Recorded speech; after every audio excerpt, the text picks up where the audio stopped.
Good morning, Deputy Mayor, Councillors, guests. I have a hard act to follow, actually, the two before me. As a city, we have developed and expanded, but it is my opinion that we have not adjusted our taxation models to keep pace with growth and the manner in which our services are being provided. Today I'm here specifically regarding the fire levy. The fire levy was designed to be a taxation system that changes as the population densities increase and the fire stations move from volunteer to composite to career.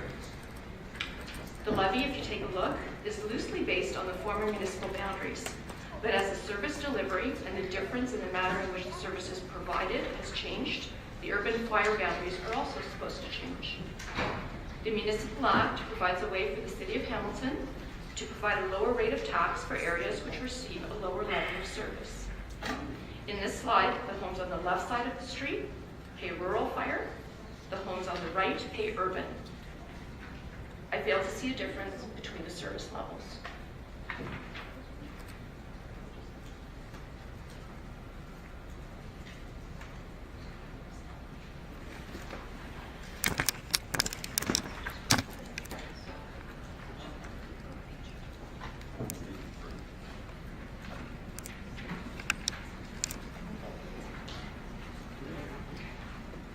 Similarly, the first three commercial businesses on the left hand of the screen pay rural fire, whereas the rest of the businesses on the left, as well as all the businesses on the right side, pay urban.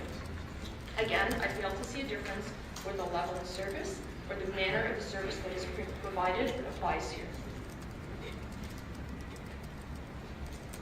Again, the same inequities exist not only within our industrial parks, but also between our industrial parks.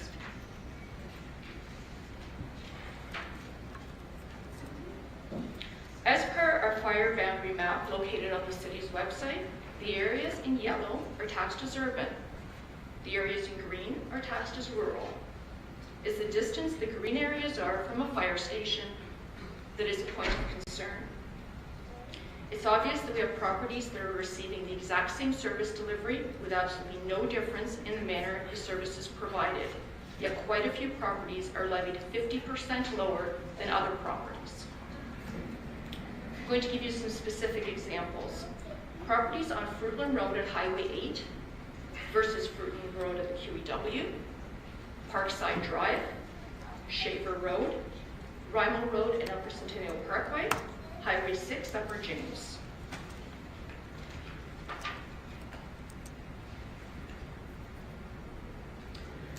A quick and easy fix is simply to update the urban-rural fire areas boundary map as a first step to a more equitable levy.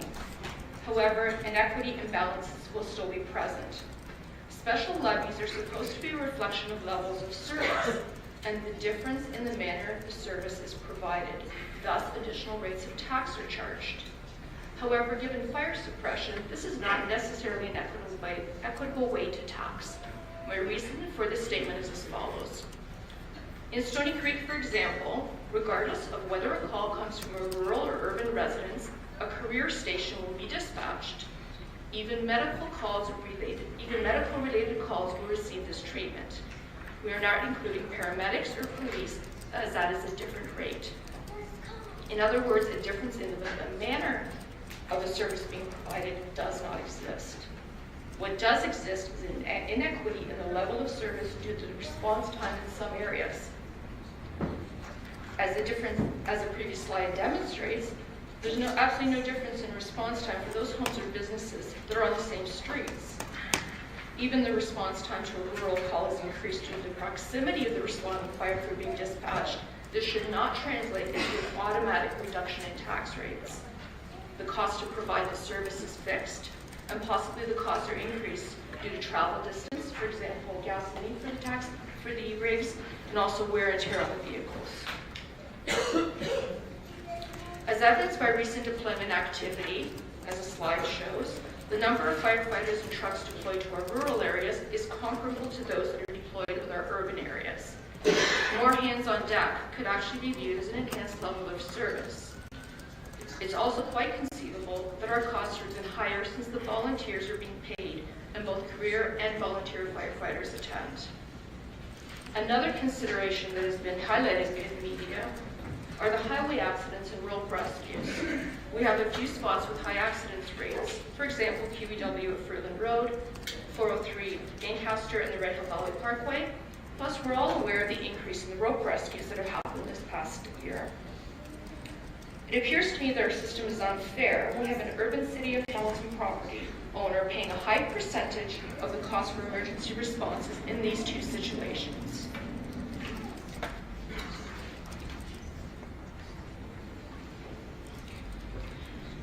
I'm going to give you some statistics based on 2016.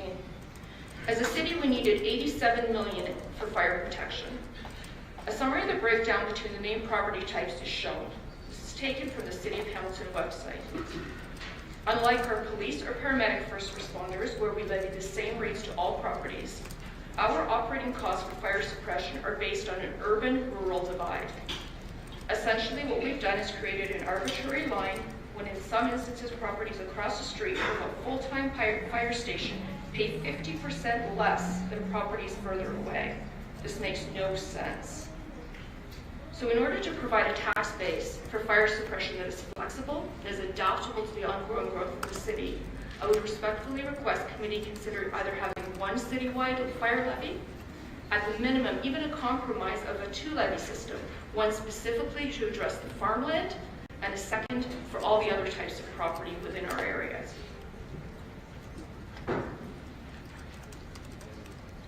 In closing, we are one city that has grown and is continuing to grow. With rapid growth and expansion, sustainability is a paramount concern for all of us. And when I speak to sustainability, I also mean the fact that we have to have the money to grow. Our boundaries should be flexible and reflective of growth in order to create an equitable tax system with sensible calculations that are transparent for property owners. I would ask that you please consider taking the steps to have the 2009 fire boundaries reviewed and adjusted prior to considering any 2017 property tax increases. Thank you. Thank you, Anna. We do have Councillor Beaton with us. Thank you very much, Anna. I certainly appreciate the time and effort that you put into this. I know we talk about this issue around the table all the time, and I'm certainly willing to put forward a motion that would look at having this review or this update happening. We've had lots of conversation on the table about changing demographics in the context of ward boundary reforms, but just through you to get a couple of things clear so that I'm not way off base, because there is a context to this in terms of amalgamation. So through you, Mr. Deputy Mayor, to Anna, are you aware that pre-amalgamation fire is a local service? Yes, I am aware of that. This is kind of, my husband, full disclosure, my husband is a career firefighter. Okay, so I'm aware of some of the challenges, and I'm aware of this is a very high-level review. I can get into the very minute details of how services are provided and who goes where, and how rigs are dispatched and where volunteers go and they don't go, because there's different models that are used across the city. Sure. And are you also aware then that police was a regional budgeted item prior to amalgamation? Then you would know that as well? Yes, that's correct. And paramedics were provincial? Yes. So that I think is the context, at least provided to me, some of my colleagues around the table, was the rationale behind this. But Mr. Deputy Mayor, we've certainly heard vigorously around this table around ward boundary reform that the numbers have changed and the demographics are different and populations have shifted. So at the appropriate time, I'm certainly willing to explore a review of this request. It's obviously coming from a place of statistical analysis and as we've heard, a little bit of industry insight. So I'm certainly happy to move that at the appropriate time that review happen. And yeah, I thank you for coming before us today and delicately walking through this conversation. So is that a notice you bring forward a motion later on after this? Well, as soon as the appropriate time. Fair enough. Councillor Fraser. Thank you, Mr. Chairman. Are you sure you're working with current data? Because we did an in-depth review of this last council term, and there was a significant adjustment. In fact, we dismantled the area rating of fire. It just went rural over. And so I know Councillor Johnson, for example, who was the third book here, she saw the annual increases over the entire last term of 5% to accommodate make sure that people who are receiving career firefighters, full-time fire service, actually pay that. So are you positive they're using current data that was changed recently? I'm basing this information on the information that's on the city website. So I'm taking a look at the fire boundaries, which are 2009, which is on your city website. Okay. It's been changed significantly since 2009. That's actually in your bylaw. The bylaw is specific as to how the calculations are being done. So that's Okay. what, that's And what on the that point, information. Councillor Ferguson, perhaps could we turn to staff to intervene and provide some clarity on some of this alleged discrepancies?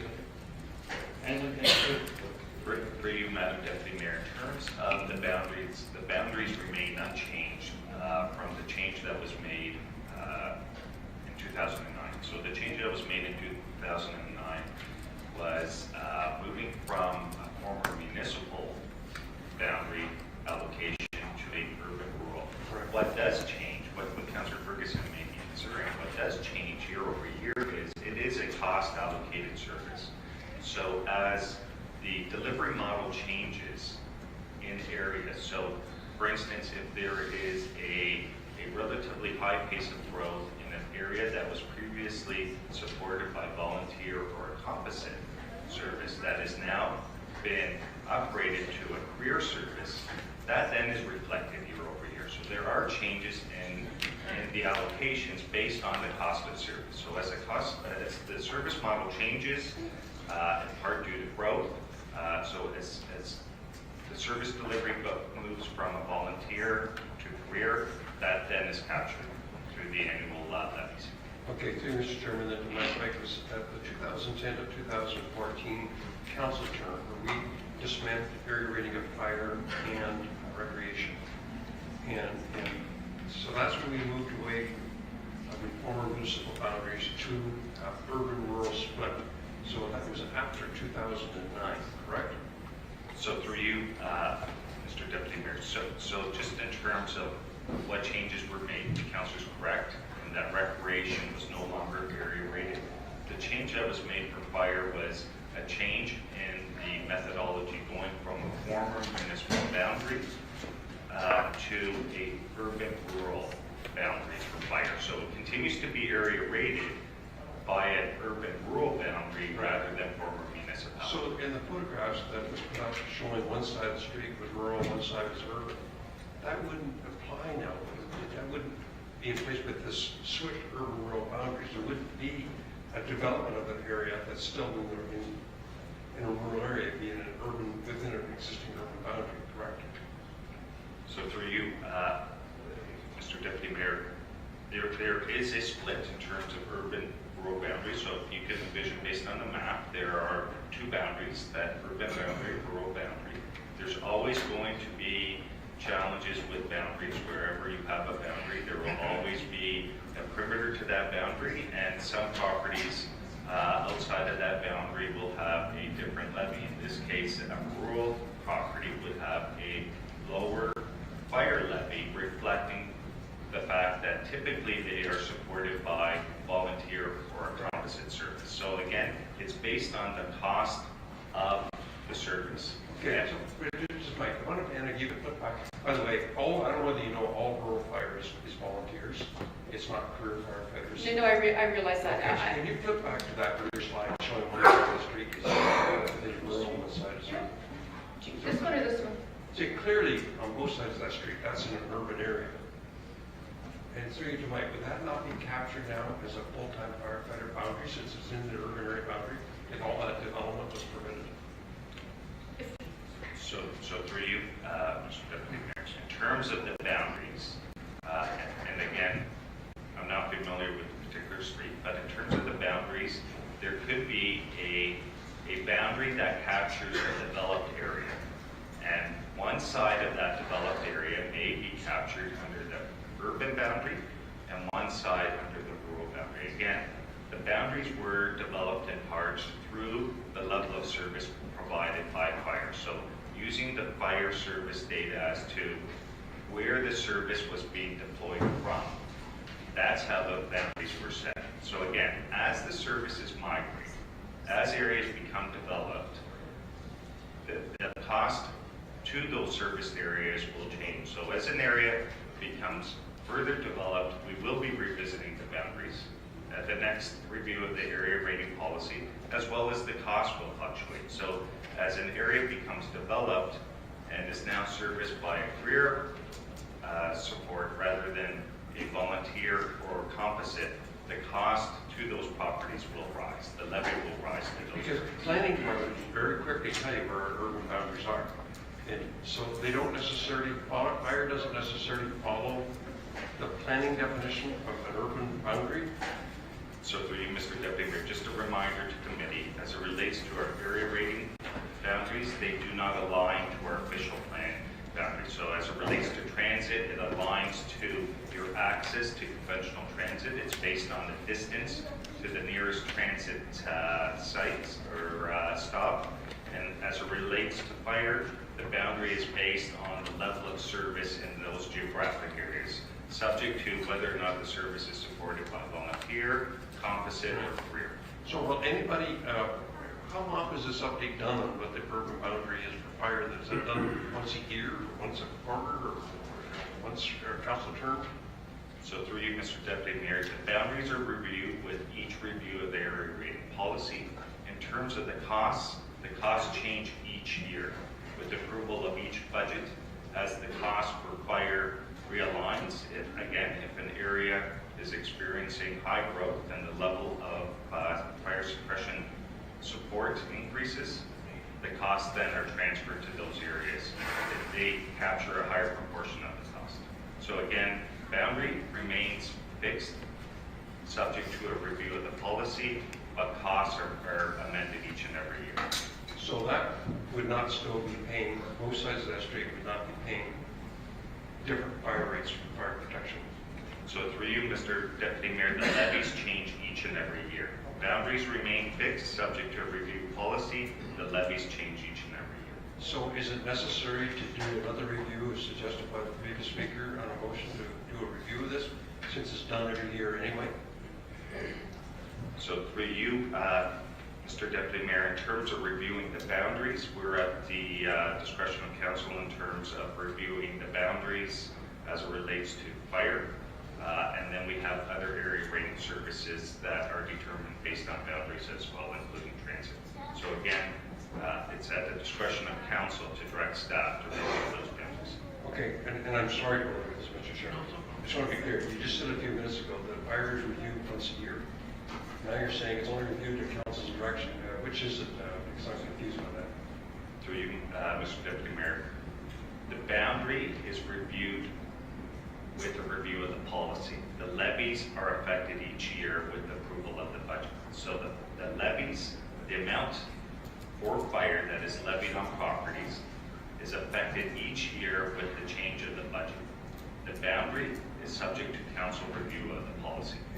And you only review the council policy when directed? Through you, Mr. Deputy Mayor, we would review the area rating policy, including the boundaries at the direction of council. So, probably that still exists from one side of the street as rural, one side is urban, so it would be appropriate then to do a review at this time. Again, through you, Mr. Deputy Mayor, in terms of the boundary would be reviewed at the direction of council in terms of that particular area. We would consult with fire in terms of the level of service and how the service is delivered. If the service has changed in terms of the delivery since 2009, we would amend the boundary accordingly. Okay, thank you. One last question, Joanna. Where is that street? I purposely left the locations off because when people see that it's in their ward or not in their ward, they stop listening. Well, that's true. This is actually Fruitland Road, and you're facing the escarpment. On the left side, and you can go on our city website, and you can put in your address, and you can see what you're going to pay for fire. Left side is rural, right side is urban.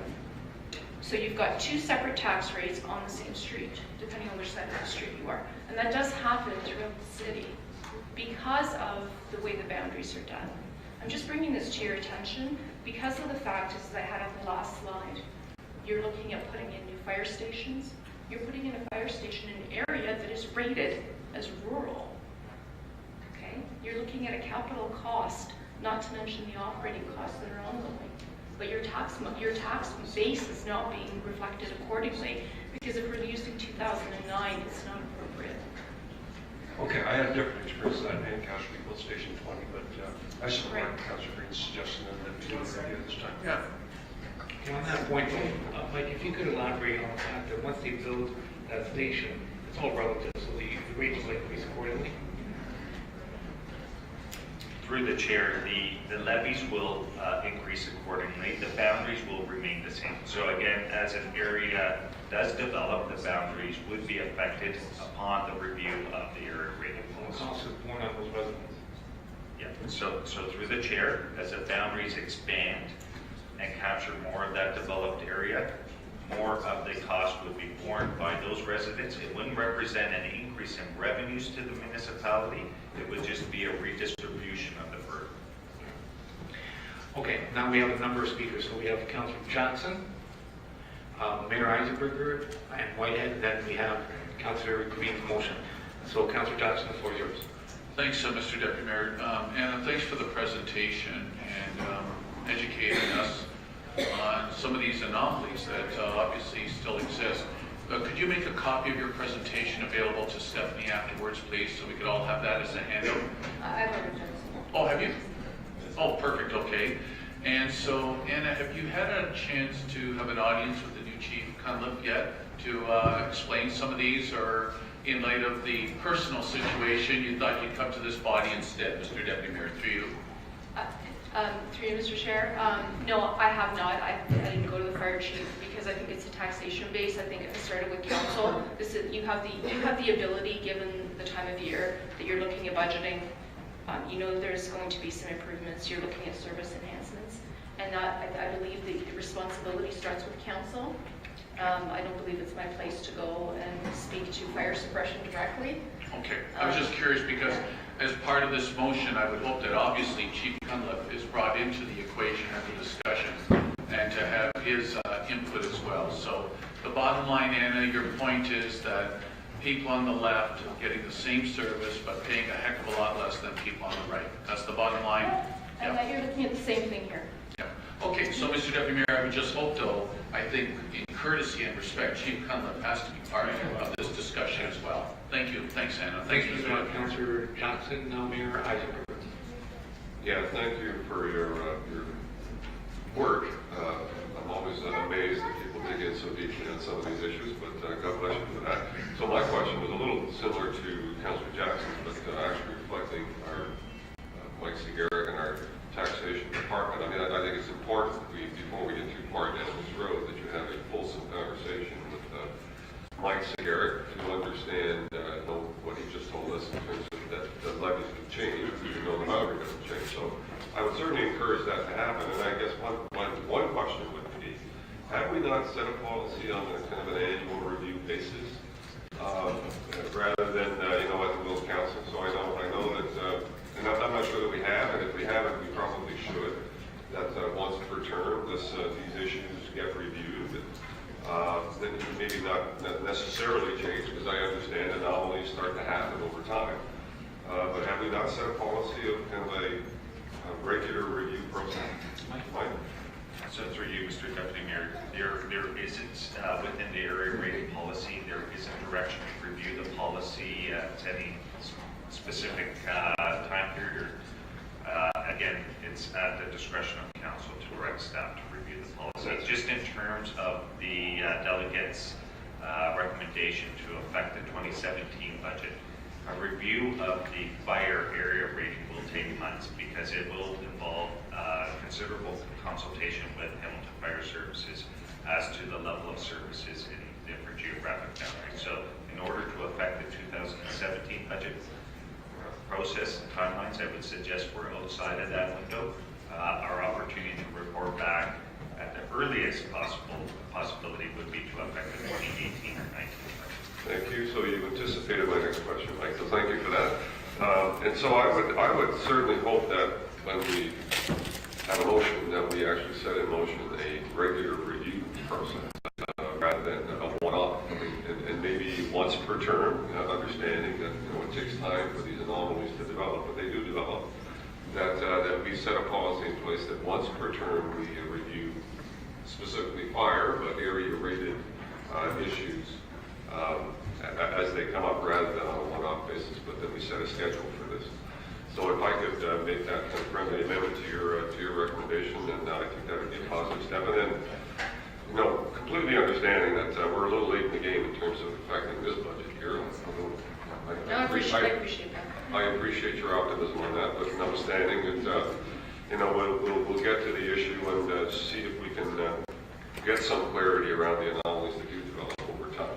But that's just the nature of area rating, unfortunately, and I think many of us might believe today that or at least from my perspective, I would have wished that the province of Ontario didn't institute area rating at the outset of amalgamation, and I think there were differing opinions on that.